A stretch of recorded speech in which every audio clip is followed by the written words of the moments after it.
Piktochart is a technology that I started using when I created my infographic for Module 18.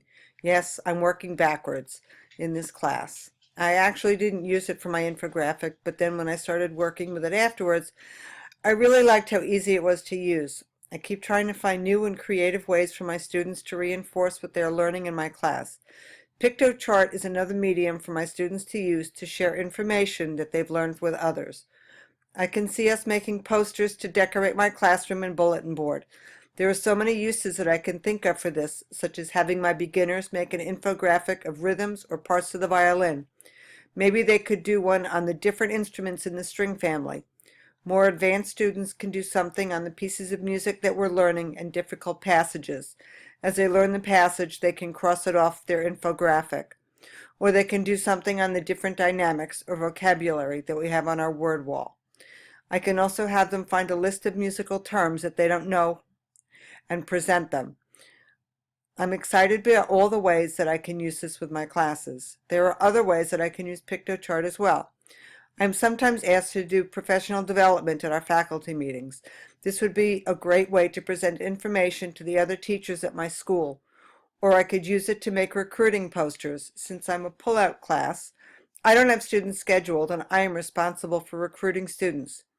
My goal is to offer my students different opportunities to be creative and to address each student's individual learning style. This will also reinforce and broaden students' knowledge of the subject. Another objective is as a tool for when I teach PD to my colleagues. There are several audiences that I'd like to reach with Piktochart. First, to my students who will be using this new technology to reinforce learning and to explore new areas. Second are my colleagues.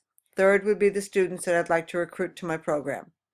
I will be creating a personalized learning experience for my students to address their diverse learning styles and needs. ISTE-T2C. Piktochart will help me to inform and educate my colleagues when I teach a PD. ISTE-T5D. Now I'd like to show you how we can make a Piktochart.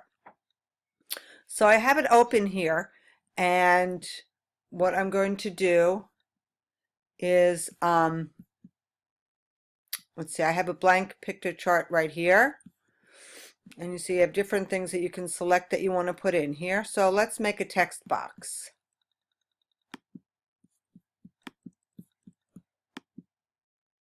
Let's have a title. We want to have, okay, here's our title. So I'm going to double click it.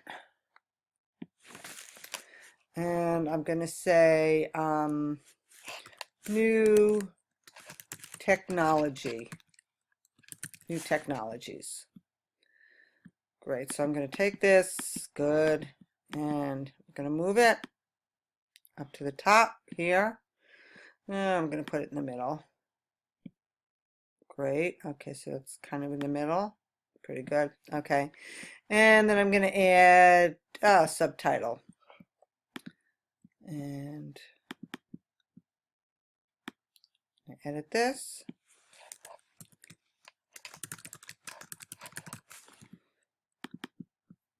So I think that looks pretty good. And yeah, we can leave it there. So now I'm going to start putting some of my technologies up here. So I'm going to want to increase the size of this block. I'll just move it down a little bit. And that should give us a little bit too much room. Move it back up. Okay, that should be pretty good. Looks good. You kind of eyeball it. Move it up a little bit more.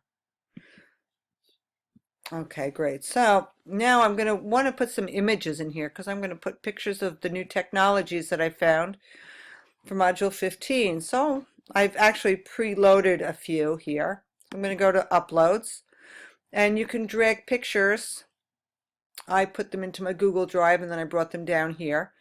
And I've already got a few that I want to use. And so what I'm going to do is just bring in my 5 technologies. And I can resize them or I can move them. You can use this to move them if you want to tip them or whatever. So here's my Google Translate. It looks good. And I'll bring in an image of Piktochart, which is what I'm working on now. Oh, that looks a little bit too big, so let's go to the corners and just shrink it. Okay, beautiful. Let's move it up. We can see with the line that we're in pretty good shape here. And let's see, bring Kahoot in because I really like Kahoot. Oh, that's way too big, so I'm going to shrink it.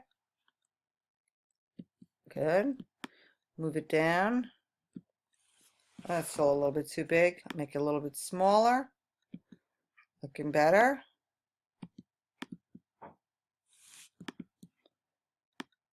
Okay, good.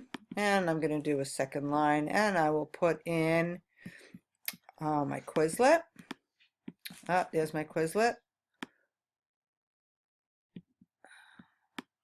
I'm going to move him. Oh, it looks like I just duplicated one. So I'm going to delete him. There he goes.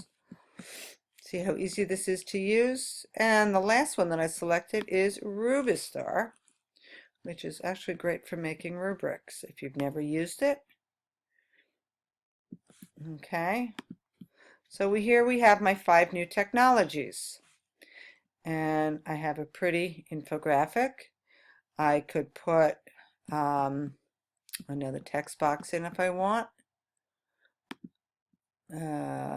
I could say body text. And I would say these are all great technologies that I think that you might enjoy in your classes. And I will take this and I'll move it down, put it down here, make it a little bit bigger, a lot bigger, great.